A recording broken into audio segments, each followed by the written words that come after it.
నిర్ధారణకు అంతిమ నిర్ణయం DNA టెస్ట్. ఉన్నది ఉన్నట్లుగా వాస్తవాలను శోధించి వివరించేది మన DNA టీవీ. మన రాష్ట్రం, మన ఛానల్. నమస్కారం, DNA న్యూస్ కి స్వాగతం. ముందుగా ముఖ్యాంశాలు. 48.21 లక్షల కోట్లతో భారీ బడ్జెట్ ను ప్రకటించిన కేంద్ర మంత్రి నిర్మలా సీతారామన్. కేంద్ర బడ్జెట్ లో ఏపీకి పెద్దపీట, అమరావతి అభివృద్ధికి 15,000 కోట్లు ప్రకటన. అవసరాన్ని బట్టి మరిన్ని నిధులు ఇస్తామన్న కేంద్ర మంత్రి నిర్మలా సీతారామన్. కేంద్ర బడ్జెట్ లో ఏపీకి కేటాయింపులపై హర్షం వ్యక్తం చేసిన కేంద్ర మంత్రి రామ్మోహన్ నాయుడు కేంద్ర బడ్జెట్ ను తాను స్వాగతిస్తున్నానని వెల్లడి. ఏపీ ఆర్థిక పరిస్థితిని ప్రధాని మోదీ అర్థం చేసుకున్నారన్న రామ్మోహన్. ల్యాండ్ టైటిలింగ్ యాక్ట్ రద్దు బిల్లుకు ఏపీ అసెంబ్లీ ఏకగ్రీవ ఆమోదం. అధికారంలోకి వచ్చాక మాట నిలబెట్టుకుంటున్న వైనం. నేడు ల్యాండ్ టైటిలింగ్ యాక్ట్ రద్దు బిల్లు ప్రవేశపెట్టిన మంత్రి అనగానే ఇబ్రహీంపట్నం కిల్లా రోడ్లో బూడిద చెరువులో పడి బాలుడు మృతి. ఈ ఘటనలో కన్నీరు మున్నీరైన తల్లిదండ్రులు. తమకు న్యాయం చేయాలని బాలుడి మృతదేహంతో బంధువుల ఆందోళన. నేడు 48.21 లక్షల కోట్లతో కేంద్ర మంత్రి నిర్మలా సీతారామన్ భారీ బడ్జెట్ ప్రకటించారు. బంగారం, వెండిపై 6% కస్టమ్స్ సుంకం తగ్గించారు. కస్టమ్స్ డ్యూటీ తగ్గించడం వలన దేశీయ మార్కెట్లో బంగారం, వెండి ధరలు తగ్గుముఖం పట్టనున్నాయి. ప్రపంచ అగ్రగామి ఆర్థిక వ్యవస్థగా ఎదిగేందుకు బాటలు పరుస్తున్న భారత్ ఇవాళ భారీ స్థాయిలో బడ్జెట్ ప్రకటించింది. కేంద్ర ఆర్థిక మంత్రి నిర్మలా సీతారామన్ నేడు పార్లమెంట్లో 48.21 లక్షల కోట్లకు కేంద్ర వార్షిక బడ్జెట్ ను ప్రవేశపెట్టారు. మొత్తం ఆదాయం 32.07 లక్షల కోట్లు కాగా ద్రవ్యలోటు 4.3% ఉండవచ్చని అంచనాలు వెలువరించారు. అప్పులు, పన్నేతర ఆదాయాలు 16 లక్షల కోట్లుగా చూపించారు. ఇక ఈ బడ్జెట్ లో నిర్మలా సీతారామన్ బంగారం, వెండి కొనాలనుకునే వారికి తీపి కబురు వినిపించారు. Internship opportunities in 500 top companies to 1 crore youth in 5 years. They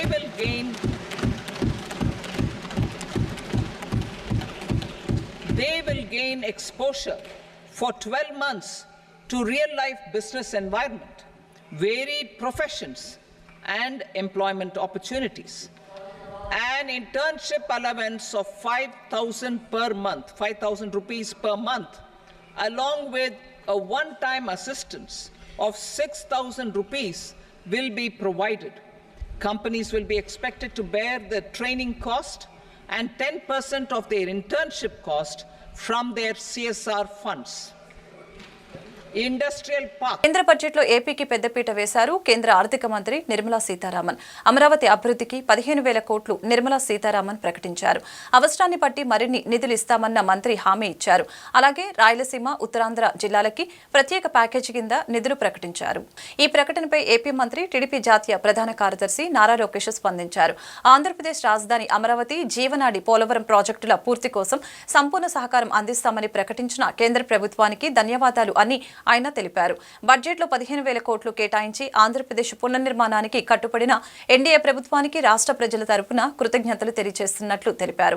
ఈ మేరకు మంగళవారం ఎక్స్ వేదికగా ఆయన స్పందించారు.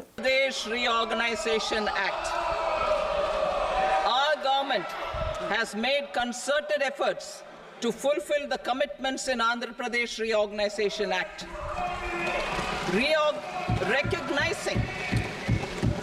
Recognizing the state's need for the capital, recognizing the state's need for a capital, we will facilitate special financial support through multilateral development agencies. In the current financial year, 15,000 crore rupees will be arranged with additional amounts in future years.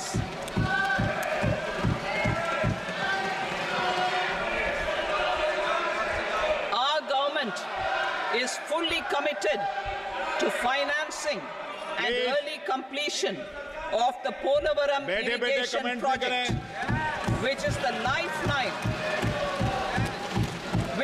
lifeline for Andhra Pradesh and its farmers. This will facilitate our country's food security as well. Under the Act, Andhra Pradesh Reorganization Act, for promoting industrial development, funds will be provided for essential infrastructure such as water, power, railways and roads in Kopparthi node on the Visakhapatnam-Chennai industrial corridor and Varavakal node on the Hyderabad-Bangalore industrial corridor. An additional allocation will be provided this year towards capital investment for economic growth.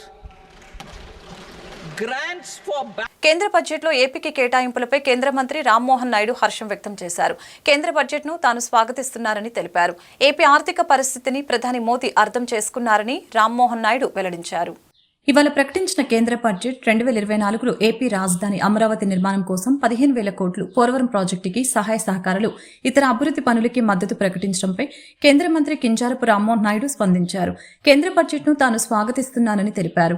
రాష్ట్ర ఆర్థిక పరిస్థితిని ప్రధాని నరేంద్ర మోదీ సహృదయంతో అర్థం చేసుకున్నారని, అందుకే ఏపీకి అండగా నిలవాలని కేంద్రం నిశ్చయించిందని తెలిపారు. ఏపీకి జరిగిన నష్టాన్ని కేంద్ర బడ్జెట్ ద్వారా భర్తీ చేసేందుకు మోదీ ప్రభుత్వం ప్రయత్నిస్తుందని రామ్మోహన్ నాయుడు వివరించారు. రాష్ట్రంలోని వెనుకబడిన జిల్లాలకు కూడా నిధులు అందించేందుకు కేంద్రం సిద్ధంగా ఉందని తెలిపారు. జగన్ పాలనలో ఏపీ 5 ఏళ్ల పాటు రాజధాని లేని రాష్ట్రంగా ఉందని, రాష్ట్రం 20 సంవత్సరాలు వెనక్కి వెళ్లిందని విమర్శించారు. రూపకల్పన చేశారు. అలాగే ఇండస్ట్రియల్ కారిడార్స్, మన ఓర్వకల్లు కానీ కొప్పర్తి కానీ అలాంటి నోట్స్ను కూడా సెలెక్ట్ చేసుకొని దానికి కావాల్సినటువంటి ఎమ్యూనిటీస్ అన్నీ కూడా క్రియేట్ చేసి ఆ నోట్స్ని భవిష్యత్తులో డెవలప్ చేస్తామని చెప్పి హామీ కూడా ఇవ్వడం జరుగుతుంది బడ్జెట్ ద్వారా. సో ఇన్ని రకాలైనటువంటి కార్యక్రమాలు ఇది ప్రజల్లో ఒక విశ్వాసం ఖచ్చితంగా ఈరోజు జాగృతి చేయడానికి ఈ యొక్క బడ్జెట్ ఖచ్చితంగా ఉపయోగపడుతుంది. మరి 5 కోట్ల మంది ఆంధ్రప్రదేశ్ రాష్ట్ర ప్రజలందరి తరఫున కూడా హృదయపూర్వకమైనటువంటి ధన్యవాదాలు నరేంద్ర మోదీ గారికి తెలియజేస్తున్నాం. మొన్ననే చంద్రబాబు నాయుడు గారు కూడా ఢిల్లీ వచ్చినప్పుడు ఇదే విషయాల మీద గట్టిగా స్ట్రెస్ చేసి కూడా చెప్పడం జరిగింది. ఆ రోజు ఆంధ్రప్రదేశ్ రాష్ట్రం ఎలాంటి పరిస్థితుల్లో, ఎలాంటి మనోభావాలతో మన ఎన్డీఏ ప్రభుత్వానికి భారీ మెజారిటీ కల్పించారో దాన్ని మనం తిరిగి వాళ్ళందరికీ కూడా ఆ యొక్క నమ్మకాన్ని మనమందరం కూడా రేపు భవిష్యత్తులో కార్యక్రమాల ద్వారా తీర్చాలని చెప్పి మరి చంద్రబాబు నాయుడు గారు రిక్వెస్ట్ చేస్తే దానికి అనుగుణంగా కేంద్ర ప్రభుత్వం కూడా ఈరోజు ఆంధ్రప్రదేశ్ రాష్ట్రానికి సరైనటువంటి గుర్తింపు, సరైనటువంటి గౌరవం, సరైనటువంటి నిధులు కూడా ఈరోజు కేటాయించి బడ్జెట్ ద్వారా ఆంధ్రప్రదేశ్ రాష్ట్రానికి ఒక నూతన ఉత్సాహాన్ని, నూతన విశ్వాసాన్ని కల్పించినందుకు చాలా ఆనందంగా ఉందని కూడా ఈ సందర్భంగా తెలియజేస్తున్నాను. దానితో పాటు బడ్జెట్ కూడా ఈరోజు అనేకమైనటువంటి మిగిలిన విషయాలు అవి కూడా మన రాష్ట్రానికి ఉపయోగపడే ఉన్నాయి. ముద్రా లోన్స్ లాంటివి, సాధారణమైనటువంటి సామాన్యుడికి ఉపయోగపడే లోన్స్ అది 10 లక్షల నుంచి ఈరోజు 20 లక్షల కోట్ల రూపాయల వరకు కూడా ఈరోజు దాని తాలూకా ఇది బడ్జెట్ కూడా పెంచడం జరిగింది. అలాగే ష్రింప్ ప్రొడక్షన్ ఏదైతే ఆక్వాకల్చర్, ష్రింప్ కల్చర్ మన ఆంధ్రప్రదేశ్ రాష్ట్రంలో చాలా పెద్ద ఎత్తున జరుగుతుందో దాన్ని కూడా ప్రమోట్ చేయడానికి నిర్మలా సీతారామన్ గారు కొన్ని చక్కనైన నిర్ణయాలు తీసుకొని ఆ ఇండస్ట్రీని కూడా ప్రమోట్ చేస్తున్నారు. దాని తాలూకా లాభం కూడా మన ఆంధ్రప్రదేశ్ రాష్ట్రంలో ఉన్నటువంటి ష్రింప్ ప్రొడక్షన్ కంపెనీస్కి చాలా మందికి ఉపయోగపడుతుందని కూడా ఈ సందర్భంగా తెలియజేస్తున్నాను. ఇన్ఫ్రాస్ట్రక్చర్ మీద, ఇండస్ట్రీ మీద, మ్యానుఫ్యాక్చరింగ్ మీద, స్కిల్లింగ్ మీద, ఎంప్లాయ్మెంట్ క్రియేషన్ మీద ఇలాంటి అంశాల మీద ప్రధానమైన దృష్టి ఈ బడ్జెట్ని కూడా రూపకల్పన చేసినప్పుడు పెట్టడం జరిగింది. దాని ద్వారా మన తాలూకా యువతీ యువకులు ఎవరైతే చదువుకున్న వారు ఉన్నారో, స్కిల్డ్ ఉన్నారో, అన్స్కిల్డ్ కూడా ఎవరైతే ఉన్నారో వాళ్ళందరినీ కూడా టార్గెట్ చేసుకొని వాళ్ళకి భవిష్యత్తులో ఉద్యోగ అవకాశాలు రావాలి, లేనిచో వాళ్ళే సొంతంగా కంపెనీలు పెట్టుకుంటామన్నా, స్వయం ఉపాధి వైపు అడుగులు వేస్తామన్నా వాళ్ళకి సహకారం కేంద్ర ప్రభుత్వం నుంచి అందించాలనే విషయం స్పష్టంగా ఈ బడ్జెట్ ద్వారా మనకు కనిపిస్తుంది. అంటే దేశంలో ఉన్నటువంటి యువతీ యువకులు ఎవరైతే ఉన్నారో వాళ్ళకి ప్రధానమైన కేంద్ర బిందువుగా చేసుకొని ఈ బడ్జెట్ని రూపకల్పన చేశారు. కాబట్టి దేశ స్థాయిలో కూడా చాలా అభినందించాల్సినటువంటి బడ్జెట్గా ఈ సందర్భంగా తెలియజేసుకుంటున్నాను. దీని తాలూకా లాభం రేపు చూస్తారు మీరు అందరూ కూడా. ఏ రాజ్యం ఎంత యాక్టివ్గా ఉంటే కేంద్రం ప్రవేశపెట్టినటువంటి అంశాలని అంత చక్కగా అవలంబించుకొని ఆ రాష్ట్రాలు కానీ ఆ రాష్ట్రంలో ఉన్నటువంటి సెక్టర్స్ని కానీ డెవలప్ చేసుకోవడానికి మంచి అవకాశం ఈ బడ్జెట్ కూడా కల్పిస్తుంది. ఈ బడ్జెట్ని సంపూర్ణంగా స్వాగతం పలుకుతున్నాం. అలాగే ఈ బడ్జెట్ తాలూకు అంశాలని భవిష్యత్తులో కూడా ఆంధ్రప్రదేశ్ రాష్ట్రం యూటిలైజ్ చేసుకునే విధంగా కార్యక్రమాలు చేస్తామని కూడా ఈ సందర్భంగా తెలియజేస్తూ సెలవు తీసుకుంటున్నాం. సార్, మీరు అడిగినవన్నీ వచ్చినాయి బడ్జెట్లో? అంటే మీరు చంద్రబాబు నాయుడు గారు ఆల్రెడీ వచ్చినాయి. మ్యాక్సిమం మన స్టేట్ తాలూకా ఇష్యూస్ ఏవైతే ఉన్నాయో అవన్నీ కూడా ఒక రకంగా అడ్రస్ చేయడం జరిగింది. దానికి సంబంధించి ఏవైతే నిధులు కేటాయింపులు ఉన్నాయో అది కూడా చాలా పెద్ద హృదయంతో అవన్నీ కూడా కేటాయించడం జరిగింది. అందులో మీరు గ్రహించాల్సినటువంటి విషయం కూడా భవిష్యత్తులో దీనికి అవసరాల మేరకు ఇంకేదైతే కార్యక్రమాలు చేయాలో దాని గురించి కూడా ఖచ్చితంగా కేటాయింపులు చేస్తామన్న హామీ ఇచ్చారు. సో ఈరోజు కేటాయింపులు చేసినప్పుడే రాష్ట్రంలో ఒక విశ్వాసం, కేంద్ర ప్రభుత్వం మనకి సహకారం అందిస్తుంది, కేంద్ర ప్రభుత్వం మన గురించి బడ్జెట్లో ఇన్ని అంశాలు ప్రవేశపెట్టింది, అదే పెద్ద నమ్మకంతో కూడినటువంటి విషయం. కాబట్టి భవిష్యత్తులో ఇంకేవైతే అవసరాలు ఉన్నాయో దాని మేరకు ఖచ్చితంగా సహకారం అందుతుందన్న దానికి ఎక్కడ కూడా ఎటువంటి సందేహం కూడా మనకు అవసరం లేదన్న విషయం కూడా తెలియజేస్తుంది. కేవలం ఏపీ ప్రజలు దీవెనానే కాదు, ఎంటైర్ కంట్రీకి ఆహార భద్రతకు ఉపయోగకరం. పోలవరం ప్రాజెక్టు తాలూకా స్ట్రెంత్ ఏంటో అనేది నిర్మలా సీతారామన్ గారు ఆవిడ మాటల్లోనే తెలియజేశారు. రాష్ట్రం కాదు, దేశానికి సంబంధించి ఆహార భద్రత సమస్యను కూడా అది తీర్చే విధంగా ఈ యొక్క ప్రాజెక్టు తాలూకా శక్తి ఉంటుందని చెప్పడం అనేది నిజంగా మనం ఆంధ్రప్రదేశ్ తరఫున గర్వించదగ్గ విషయం. అలాంటి ప్రాజెక్టు మన రాష్ట్రంలో అవుతుందనంటే రేపు దేశం మొత్తం కూడా గర్వించే స్థాయిలో ఆ ప్రాజెక్ట్ ఉండబోతుందనంటే అది నిజంగా మన అందరం చేసుకున్నటువంటి అదృష్టంగా భావించాలి. దానితో పాటు ప్రాజెక్టును కూడా టైం బౌండ్ మేనర్లో కంప్లీట్ చేస్తామనేదే మన అందరి తాలూకు ఆలోచన. చంద్రబాబు నాయుడు గారు కానీ పవన్ కళ్యాణ్ గారు నిన్న నల్లకండువాలతో అసెంబ్లీ సమావేశానికి హాజరైన వైసీపీ అధినేత వైఎస్ జగన్మోహన్ రెడ్డి నేడు ఢిల్లీ బయలుదేరి వెళ్లారు. 3 రోజుల పాటు అక్కడే ఉండనున్న జగన్ రాష్ట్రంలో జరుగుతున్న దాడులకి నిరసనగా రేపు దేశ రాజధానిలో ధర్నా చేయనున్నారు. అలాగే ఏపీలో శాంతి భద్రతలు క్షీణించాయని ఆరోపిస్తూ ప్రధానమంత్రి నరేంద్ర మోదీ రాష్ట్రపతి ద్రౌపది ముర్మును కలిసి ఫిర్యాదు చేయనున్నారు. మరొక పక్క జగన్ ఢిల్లీ పర్యటనపై టీడీపీ జనసేన తీవ్ర విమర్శలు చేస్తున్నాయి. చర్చల నుంచి తప్పించుకునేందుకు జగన్ ఢిల్లీ యాత్రలు చేస్తున్నారని, ప్రజా సమస్యలపై చర్చించేందుకు ఆయన ఇష్టపడటం లేదని విమర్శించారు. తాము అధికారంలోకి వస్తే వివాదాస్పద ల్యాండ్ టైటిలింగ్ యాక్టును రద్దు చేస్తామని కూటమి ప్రకటించిన సంగతి తెలిసిందే. ఆ దిశగా నేడు కీలక పరిణామం చోటు చేసుకుంది. ల్యాండ్ టైటిలింగ్ యాక్టు రద్దు బిల్లుకి ఏపీ అసెంబ్లీ ఏకగ్రీవంగా ఆమోదం. అసెంబ్లీ స్పీకర్ అయ్యన్న పాత్రుడు నుంచి అనుమతి తీసుకున్న అనంతరం రాష్ట్ర రెవెన్యూ శాఖ మంత్రి అనకాని సత్యప్రసాద్ ల్యాండ్ టైటిలింగ్ యాక్టు రద్దు బిల్లును ప్రవేశపెట్టారు. ఈ సందర్భంగా స్పీకర్ అయ్యన్న పాత్రుడు ఒక్క ఇంగ్లీష్ పదం కూడా లేకుండా సభ వ్యవహారాలు నడిపించడం విశేషం. దాంతో ఆయనను సభ్యులందరూ అభినందించారు. మంత్రి గారి ప్రతిపాదన సభా సమక్షంలో ఉంది. ఇప్పుడు విషయం ఏమిటంటే, ఈ ప్రతిపాదన పట్ల సభలో సుముఖంగా ఉన్నవారు అవును అనండి, వ్యతిరేకంగా ఉన్నవారు కాదు అనండి అంటూ అయ్యన్న పాత్రుడు పూర్తిగా తెలుగులో మాట్లాడారు. అందరూ అవును అన్నారు. కాబట్టి ఈ ప్రతిపాదన ఏకగ్రీవంగా ఆమోదించడమేందని అంటూ స్పీకర్ అయ్యన్న పాత్రుడు ప్రకటించారు. దీనిపై శాసనసభ వ్యవహారాల మంత్రి పయ్యావుల కేశవ్ పైకి లేచి మొట్టమొదటిసారిగా అసెంబ్లీలో తెలుగులో మాట్లాడిన బిల్లును ప్రవేశపెట్టడం హర్షణీయమని అయ్యన్న పాత్రుడిని అభినందించారు. పైగా మా అందరికి ఇష్టమైన బిల్లును తెలుగులో మాట్లాడుతూ అసెంబ్లీలో ప్రవేశపెట్టారు సార్ అంటూ చమత్కరించారు. ఈ రోజు నుంచి మీరొక నూతన వరవడికి శ్రీకారం చుట్టారు. మీకు హృదయపూర్వక ధన్యవాదాలు తెలుపుతున్నాను అంటూ పయ్యావుల పేర్కొన్నారు. రెవెన్యూ రిజిస్ట్రేషన్ మరియు స్టాంపుల శాఖ మంత్రి గారు ఆంధ్రప్రదేశ్ భూమి హక్కుల యాజమాన్య రద్దు బిల్లు 2024ను ప్రవేశపెట్టేందుకు అనుమతి కోరుతారు.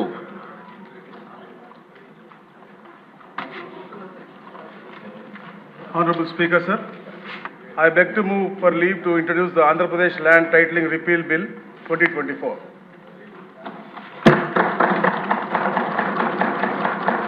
మంత్రి గారి ప్రతిపాదన సభా సమక్షంలో ఉంది. ఇప్పుడు ఈ విషయం ఆంధ్రప్రదేశ్ భూమి హక్కుల యాజమాన్య రద్దు బిల్లు 2024ను ప్రవేశపెట్టడం.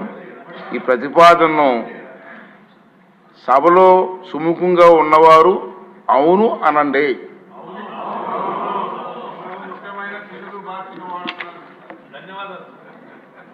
వ్యతిరేకంగా ఉన్నవారు కాదు అనండి.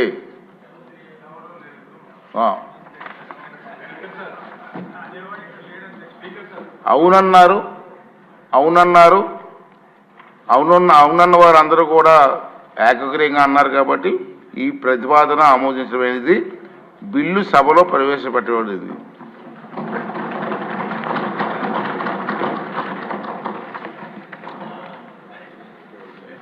చాలా చక్కటి తెలుగులో మొట్టమొదటిసారి ఈ సభలో మీరు సంబంధిత బిల్లుని, అందులో మా అందరికీ కూడా ఎంతో ఇష్టమైనటువంటి బిల్లుని అచ్చ తెలుగులో మీరు మాట్లాడి ప్రవేశపెట్టారు సార్. ఐ థింక్ ఈ రోజు నుంచి మీరు ఒక నూతన ఒరవడికి శ్రీకారం చుట్టారు. అందరూ హృదయపూర్వకంగా ధన్యవాదాలు.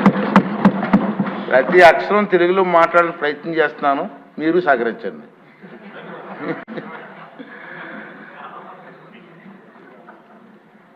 ఎన్టీఆర్ జిల్లా ఇబ్రహీంపట్నం కిల్లా రోడ్లో ఇంటి ముందు ఆడుకుంటూ అదృశ్యమైన బాలుడు శవమై తేలిన ఘటన అందరినీ కలిచివేసింది. వివరాల్లోకి వెళ్తే ఇబ్రహీంపట్నం కిల్లా రోడ్లో బూఖ్యా కుమార్ లక్ష్మీల కుమారుడు 3 సంవత్సరాల సిద్ధార్థ నాయక్ కిల్లా రోడ్లో ఇంటి ముందు ఆడుకుంటూ బూడిద కాల్వలో పడి మృతి చెందాడు. ఈ ఘటనలో తల్లిదండ్రులు, కుటుంబ సభ్యులు కన్నీరు మున్నీరయ్యారు. తమకు న్యాయం చేయాలని బాలుడి మృతదేహంతో బంధువులు ఆందోళనకు దిగారు. 9 రోజుల క్రితం అదృశ్యమైన ఎంపీడీఓ వెంకటరమణ మృతదేహం ఎట్టకేలకు లభ్యమైంది. ఈ నెల 14వ తేదీన ఇంటి నుండి బయలుదేరి వెళ్లిన నర్సాపురం ఎంపీడీఓ మండవ వెంకటరమణరావు మృతదేహాన్ని యంత్రాంగం గుర్తించింది. ఏలూరు కాల్వలో తుడి కాడల మధ్య చిక్కుకున్న ఉన్న మృతదేహాన్ని ఎన్డీఆర్ఎఫ్ బృందాలు గుర్తించాయి. పశ్చిమ గోదావరి జిల్లా నర్సాపురం ఎంపీడీఓగా విధులు నిర్వహిస్తున్న ఎం వెంకటరమణరావు ఈ నెల 15వ తేదీన మిస్సింగ్ అయ్యారు. ఈ మేరకు ఆయన భార్య కృష్ణా జిల్లాలోని పెనమలూరు పోలీస్ స్టేషన్లో 16వ తేదీ ఫిర్యాదు చేశారు. కానూరు మహాదేవపురం కాలనీలో ఎంపీడీఓ వెంకటరమణరావు దంపతులు నివాసం ఉంటున్నారు. సెలవు రోజుల్లో నర్సాపురం నుంచి ఇక్కడకు రమణరావు వస్తూ ఉంటారని ఆయన భార్య తెలిపింది. సోమవారం ఉదయం మచిలీపట్నం వెళ్తూ ఉన్నానని చెప్పి వెళ్లిన ఆయన ఇప్పటి వరకు తిరిగి రాలేదని పోలీసులకు చేసిన ఫిర్యాదులో పేర్కొంది. దీంతో పోలీసులు కేసు నమోదు చేసి దర్యాప్తు ప్రారంభించారు. గడిచిన 4-5 రోజులుగా ఆయన ఆచూకీ కోసం తీవ్ర ప్రయత్నాలు చేస్తూ ఉన్న పోలీసులకి వెంకటరమణ మృతదేహం లభ్యమైంది. విజయవాడ మధురానగర్లో రైల్వే వంతెనపై నుండి ఏలూరు కాలువలోకి దూకి ఉండవచ్చని పోలీసులు అనుమానంతో ఫోన్ సిగ్నల్ ఆధారంగా పోలీసులు ముమ్మర గాలింపు చర్యలు చేపట్టారు. ఎన్డీఆర్ఎఫ్ సిబ్బంది కాల్వలు ముమ్మరంగా గాలింపు చర్యలు చేపట్టిన నేపథ్యంలో మంగళవారం ఉదయం తూడి కాడల మధ్య చిక్కుకొని ఉన్న మృతదేహాన్ని గుర్తించారు. ప్రస్తుతం మృతదేహాన్ని బయటకు తీసే ప్రయత్నాన్ని అధికారిక యంత్రాంగం చేస్తోంది. అయితే గుర్తించిన మృతదేహం వెంకటరమణదేనని పోలీసులు నిర్ధారించారు. ముఖ్యమంత్రి చంద్రబాబు, ఉప ముఖ్యమంత్రి పవన్ కళ్యాణ్లు దీనిపై ప్రత్యేక శ్రద్ధ తీసుకుని ఎంపీడీఓ ఆచూకీ కోసం ఆదేశాలు జారీ చేశారు. దర్యాప్తు బృందాలు చివరిసారిగా విజయవాడలోని ఏలూరు కాలువ వద్ద ఆగినట్లు గుర్తించారు. దీంతో ఎన్టీఆర్ఎఫ్ బృందాలు ఆ కాలువలో గాలింపు చర్యలు చేపట్టారు. అంటే ఒక 2 days బ్యాక్ ఎక్కువగా ఉన్నది. ఆ తర్వాత ఈ ఇన్ఫర్మేషన్ వల్ల మళ్ళీ వాటర్ లెవెల్ తగ్గించడం జరిగింది. ఇప్పుడైతే ఫ్లోటింగ్ నార్మల్. మీ పేరు? ఎన్ని రోజుల నుండి ఎతుకుతున్నారండి? మీకు ఎంత దూరం ఎతికారు ఈ కెనాల్లో? ఈ కెనాల్ దాదాపు 25 kilometers వరకు కూడా చూసాం. గన్నవరం, కేసరపల్లి, ఆత్కూరు వరకు, పెద్దవట్పల్లి, చిన్నవట్పల్లి, ఆత్కూరు అటు సైడ్ వరకు చూసాం. మొత్తం ఎంతమంది పాల్గొన్నారు మొత్తం? మొత్తం ఎన్డీఆర్ఎఫ్ 2 బృందాలు, ఎన్టీఆర్ఎఫ్ 2 బృందాలు, క్యూఏటీ వాళ్ళు, వీళ్ళంతా చాలా సివిలియన్స్, ఇరిగేషన్ డిపార్ట్మెంట్ అంతా అన్ని రకాలుగా ఆపరేషన్ మొదలు. నేను ఎన్డీఆర్ఎఫ్ గారి అసిస్టెంట్ సబ్ ఇన్స్పెక్టర్ మధ్యలేటి. ఉపాధితో కూడిన డిగ్రీ అందిస్తామని నమ్మపలికి 3 ఏళ్లైనా ఉద్యోగాలు రాకపోయేసరికి ఆంధ్ర లయోలా కళాశాల BSc artificial intelligence and machine learning చివరి సంవత్సరం విద్యార్థులు కళాశాల ఎదుట ఆందోళనకి దిగారు. తాము కట్టిన ఫీజు వెనక్కివ్వాలని డిమాండ్ చేశారు. విద్యార్థులకి ఏబీవీపీ, పీడీఎస్యూ నాయకులు మద్దతు తెలిపారు. బాధిత విద్యార్థులు మాట్లాడుతూ డిగ్రీ పూర్తయ్యేసరికి ప్రముఖ కంపెనీల్లో కొలువులు ఉంటాయని కళాశాల యాజమాన్యం నమ్మించడంతో ఫీజు కింద లక్షలు కట్టామని వాపోయారు. డిగ్రీ పూర్తి చేశాక కళాశాల యాజమాన్యం చెప్పిన కంపెనీలు కొలువులు లేవంటూ ముఖం చాటేసిందని వివరించారు. ఉద్యోగాలు ఇప్పించలేని పక్షంలో ఫీజు వెనక్కివ్వాలని డిమాండ్ చేశారు. దీనిపై కళాశాల ప్రిన్సిపల్ ఫాదర్ కిషోర్ మాట్లాడుతూ బీఎస్సీ తృతీయ మేధా కోర్సుకు ఐబీఎం సంస్థతో ఒప్పందం ఉంది. ఏడాదికి కళాశాలకు 40,000, ఐబీఎంకు 60,000 చొప్పున విద్యార్థులు చెల్లించారు. కోర్సు పూర్తయ్యాక ఉద్యోగాలు ఇప్పిస్తామని చెప్పారు. ఆ యాజమాన్యం చేతులెత్తేస్తుంది. విద్యార్థులకు డబ్బులు ఇచ్చేందుకు సుముఖంగా ఉన్నామని వివరించారు. విజయవాడ నగరాన్ని వేగవంతంగా అభివృద్ధి చేసే విధంగా ఎన్డీఏ కూటమి ప్రభుత్వం పనిచేస్తుందని తూర్పు నియోజకవర్గ ఎమ్మెల్యే గద్దె రామ్మోహన్ తెలిపారు. ఫ్లైఓవర్ వెంబడి ఉన్న సర్వీస్ రోడ్లను త్వరితగతిన నిర్మించి అందుబాటులోకి తీసుకువచ్చేలా పనిచేస్తున్నామని తెలిపారు. విజయవాడ తూర్పు నియోజకవర్గం 9వ డివిజన్ బెంజ్ సర్కిల్ ఆంజనేయ స్వామి గుడి వెనుక డ్రైనేజీని ఎమ్మెల్యే గద్దె రామ్మోహన్ పరిశీలించారు. ఈ సందర్భంగా మున్సిపల్ అధికారుల్ని అడిగి పనుల వివరాలు తెలుసుకున్నారు. అనంతరం మీడియాతో మాట్లాడుతూ స్ట్రాంగ్ వాటర్ డ్రైనేజీ పనులు వైసీపీ హయాంలో నిలిచిపోవటం వలన సర్వీస్ రోడ్ల నిర్మాణం ఆలస్యమైందని చెప్పారు. అందుకే ప్రజల రాకపోకలు సాగించేటప్పుడు ట్రాఫిక్ ఇబ్బందులు ఎదుర్కొన్నారని వాటిని పరిష్కరించేందుకు కృషి చేస్తున్నామని తెలిపారు. ఉన్న నిధులతో పనుల్ని వేగవంతంగా చేపడుతున్నామని, అవసరమైతే ప్రత్యేక నిధులు తీసుకువచ్చేలా కృషి చేస్తామని తెలియజేశారు. పటమటలంక ప్రాంతంపై ప్రత్యేక దృష్టి సారించి అభివృద్ది చేస్తామని స్పష్టం చేశారు. కార్యక్రమంలో చెన్నుపాటి గాంధీ మరియు టీడీపీ నేతలు పాల్గొన్నారు. రాష్ట్రంలో శాంతి భద్రతలు లోపించాయని జగన్ చెప్పడం విడ్డూరంగా ఉందని టీడీపీ నేత కొట్టేటి హనుమంతరావు వ్యాఖ్యానించారు. విజయవాడ గురునానక్ కాలనీలోని ఎన్టీఆర్ భవన్లో మీడియా సమావేశంలో మాట్లాడిన ఆయన వైసీపీ హయాంలో హత్యలు, భూ కబ్జాలు, అత్యాచారాలు లెక్కకి మించి జరిగాయని తెలిపారు. వినుకొండలో జరిగిన వ్యక్తిగత హత్యను రాజకీయ హత్యగా చిత్రీకరించి శవరాజకీయం చేయాలని అనుకుంటున్నారని మండిపడ్డారు. జగన్ మాటలు ప్రజలు నమ్మటానికి సిద్ధంగా లేరని స్పష్టం చేశారు. ఈ యొక్క పత్రికా విలేకరులు ఈ సమాజంలో నువ్వు వైట్ కాలర్ అనుకుంటూ వైట్ కాలర్ నేరాలు చేస్తున్నటువంటి విజయసాయి రెడ్డి గారు టక్కు చేసుకున్నంత మాత్రాన నువ్వు తెలుగుగలవాడు అనుకుంటున్నావు. సభ్య పదజాలంతో అన్పార్లమెంటరీ లాంగ్వేజ్తో 22 ఆర్టికల్ ఏదైతే మనకి భావ స్వేచ్ఛ ఉందో ఆ స్వేచ్ఛని నువ్వు బదాబదలు చేసావు. నడి బజారులో నగ్నంగా ప్రజాస్వామ్యాన్ని నువ్వు కాలరాసినటువంటి this is not a beauty of the democracy. దాన్ని కాపాడాల్సినటువంటి బాధ్యత మా అందరి మీద ఉంది, ఈ సమాజం మీద కూడా ఉంది. మరి ఎవరిని తెలుసుకోకుండా నువ్వు అక్కడ ఢిల్లీలో జగన్మోహన్ రెడ్డి గారికి ఆయన యొక్క బాసు చప్పట్లు కొట్టి అతని యొక్క ప్రాపకం పొందడం కోసం నువ్వు రాష్ట్రపతి అపాయింట్మెంట్లు తిరుగుతున్నావు. జగన్మోహన్ రెడ్డి గారిని తీసుకెళ్లి హోమ్ మినిస్టర్ కల్పించడం కోసం తిరుగుతున్నావు. ఫోటో ఎగ్జిబిషన్లు పెడతా ఉన్నావు. ఇక్కడ ఇల్లు గాలి జనం అంతా ఏడుస్తూ ఉంటే ఇంకోళ్ళు సూరిగాలు ఏడ్చాడంట, ఇంకోళ్ళు ఏదో అయ్యి ఏడుస్తున్నారంట. ఈ విధమైనటువంటి వ్యవస్థ దీన్ని మభ్యపెట్టకపోతే, ఈ వ్యవస్థలో పుష్ట పెట్టకపోతే ఎందుకు ఇంత ప్రాధాన్యత సంతరించుకుందో తెలుసా? ఈ యొక్క అంశం ఒక గిరిజనురాలు ఎరుకుల బిడ్డ ఎవరో అన్నారంట, ఓలి తక్కువని గుడ్డిదాన్ని పెళ్లి చేసుకుంటే కుండలని పగల కొట్టిందని. ఓలి తక్కువని గుడ్డిదాన్ని పెళ్లి చేసుకుంటే కుండలని పగల కొట్టిందని. ఆ విధమైనటువంటి అంశం ఈ రోజున అందరికీ వర్తిస్తుంది. ప్రతి ఒక్కరు కూడా ఈ సమాజంలో చాలా సాంప్రదాయాలు ఉన్నాయి. ఈ సమాజంలో ఈ యొక్క ఎరుకుల జాతిలో అనేక సాంప్రదాయాలు ఉన్నాయి. సాంప్రదాయాలు అనుగుణంగా పెద్దవాళ్ళంతా కూడా చేస్తే తప్పకుండా ఆ యొక్క విధానం ఏ విధంగా పోతుందంటే సమాజంలో సాంప్రదాయాలు ఉన్నాయి కాబట్టి 3 పెళ్లిళ్ళు చేసుకుంటాం గిరిజనులకి అని ఆ సాంప్రదాయబద్ధంగా అందరూ అంగీకరిస్తే పర్వాలా. కానీ చట్టం కనుక ప్రశ్నించడం స్టార్ట్ చేస్తే ఆ సాంప్రదాయాలన్నీ కూడా పక్కకు పోతాయి. ఈ భారతదేశంలో ఉన్నటువంటి చట్టాలు అట్లాంటివి. అందరూ కూడా ఆల్ ఆర్ ఈక్వల్ బిఫోర్ లా.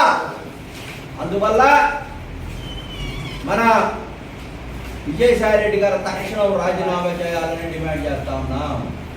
ఎమ్మటే తను వచ్చి రాజీనామా చేయాలని కోరిన తర్వాత DNA టెస్ట్ కూడా ఒప్పుకోవాలని అన్నారు. ఇంకొకటి మీకు ఎగ్జాంపుల్ చెప్పదలుచుకున్నాను మీ ద్వారా ఈ రాష్ట్రంలో దేశానికి కూడా. NT తివారీ గారు 2009-10 మనకి ఉమ్మడి ఆంధ్రప్రదేశ్ ఉన్నప్పుడు గవర్నర్గా ఉన్నటువంటి వ్యక్తి. అతను ABN అనేటువంటి తజ్మా అన్ని సంస్థలు అతని యొక్క స్టింగ్ ఆపరేషన్లో బయటపెట్టి రహస్యాలు మొత్తం కూడా ఈ దేశంలో తను దాదాపుగా 4 ఏళ్ళు బుకాయించాడు. DNA టెస్ట్ రమ్మంటే నేను కాదన్నాడు. అతను నాకు అసలు పుట్టలేదన్నాడు. ఎంత బుకాయించాడంటే తన ఆంధ్రప్రదేశ్ ప్రభుత్వం మత్స్యశాఖ కమిషనర్గా మత్స్యకార కుటుంబానికి చెందిన వ్యక్తిని నియమించడం పట్ల AP fisherman JAC chairman Saikam Rajasekhar హర్షం వ్యక్తం చేశారు. మత్స్యశాఖ కమిషనర్ తమ్ము డోలా శంకర్ నేతృత్వంలో మత్స్యకార కుటుంబాల సమస్యల్ని తీరిపోతాయన్న ఆశాభావం వ్యక్తం చేశారు. ఆంధ్రప్రదేశ్ రాష్ట్ర ప్రభుత్వం సాంప్రదాయ మత్స్యకార కులానికి చెందిన తమ్ము డోలా శంకర్ ని మత్స్యశాఖ కమిషనర్ గా నియమించడం పట్ల తెలుగు రాష్ట్రాల్లో ఉన్న మత్స్యకారులు, మత్స్యకార కుల సంఘాలు హర్షం వ్యక్తం చేస్తున్నట్లు తెలిపారు. ప్రభుత్వ నిర్ణయాన్ని స్వాగతిస్తున్నామని అన్నారు. అతి సామాన్య కుటుంబం నుంచి వచ్చిన తమ్ము డోలా శంకర్ మత్స్యకారుల సమస్యలపై పూర్తిగా అవగాహన కలిగి ఉన్న వ్యక్తి అని, ఆయన నేతృత్వంలోని మత్స్యకార శాఖ మత్స్యకారుల సంక్షేమం కోసం పూర్తిగా పనిచేస్తుందని ఆశాభావం వ్యక్తం చేశారు. గత ప్రభుత్వం సంక్షేమం కోసం పనిచేయాలన్న వారిని నిరుత్సాహపరిచి ప్రాధాన్యత లేని పోస్టుల్ని కేటాయించిందని ఆరోపించారు. ముఖ్యమంత్రి చంద్రబాబు నాయుడికి, ఉప ముఖ్యమంత్రి పవన్ కళ్యాణ్కి అభినందనలు తెలిపారు. ఈ కార్యక్రమంలో బొమ్మిడి గణేష్, అవనిగడ్డ నాగయ్య, నడకుదుటి కాళీ, గాడే రామారావు, గాడే శివ, కె వన వెంకటేశ్వరరావు తదితరులు పాల్గొన్నారు. అందరికీ నమస్కారం. I'm doctor Nidhi Meena. నేను 2019 బ్యాచ్ ఐఎస్ ఆఫీసర్. ఈరోజు నేను joint collector NTR post join చేస్తున్నాను. I'm thankful for the opportunity and I am looking forward to work for the district under the guidance of Collector Madam. Thank you. Short. గతంలో నేను ఇక్కడే I'm 2019 batch. So first posting నా ఈ sub collector Tenali జరిగింది. తర్వాత నేను 2 years కోసం ఈ ఎడ్యుకేషన్ డిపార్ట్మెంట్లో పనిచేశాను.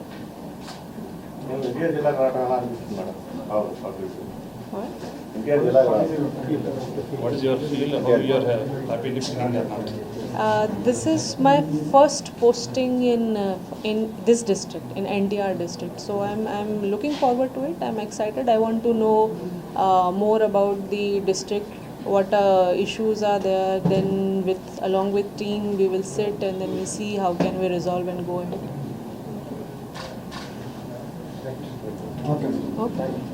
వార్తలు ముగించే ముందు ముఖ్యాంశాలు మరొకసారి. 48.21 లక్షల కోట్లతో భారీ బడ్జెట్ ను ప్రకటించిన కేంద్ర మంత్రి నిర్మలా సీతారామన్. కేంద్ర బడ్జెట్ లో ఏపీకి పెద్దపీట, అమరావతి అభివృద్ధికి 15,000 కోట్లు ప్రకటన. అవసరాన్ని బట్టి మరిన్ని నిధులు ఇస్తామన్న కేంద్ర మంత్రి నిర్మలా సీతారామన్. కేంద్ర బడ్జెట్ లో ఏపీకి కేటాయింపులపై హర్షం వ్యక్తం చేసిన కేంద్ర మంత్రి రామ్మోహన్ నాయుడు. కేంద్ర బడ్జెట్ ను తాను స్వాగతిస్తున్నానని వెల్లడి. ఏపీ ఆర్థిక పరిస్థితిని ప్రధాని మోదీ అర్థం చేసుకున్నారన్న రామ్మోహన్. ల్యాండ్ టైటిలింగ్ యాక్ట్ రద్దు బిల్లుకు ఏపీ అసెంబ్లీ ఏకగ్రీవ ఆమోదం. అధికారంలోకి వచ్చాక మాట నిలబెట్టుకుంటున్న వైనం. నేడు ల్యాండ్ టైటిలింగ్ యాక్ట్ రద్దు బిల్లు ప్రవేశపెట్టిన మంత్రి అనగానే. ఇబ్రహీంపట్నం కిల్లా రోడ్లో బూడిద చెరువులో పడి బాలుడు మృతి. ఈ ఘటనలో కన్నీరు మున్నీరైన తల్లిదండ్రులు. తమకు న్యాయం చేయాలని బాలుడి మృతదేహంతో బంధువుల ఆందోళన. ఈ వార్తలు ఇంతటితో సమాప్తం. మరొక బులెటిన్లో మళ్ళీ కలుద్దాం. నమస్కారం. నిజ నిర్ధారణకు అంతిమ నిర్ణయం DNA టెస్ట్. ఉన్నది ఉన్నట్లుగా వాస్తవాలను శోధించి వివరించేది మన DNA టీవీ. మన రాష్ట్రం, మన ఛానల్.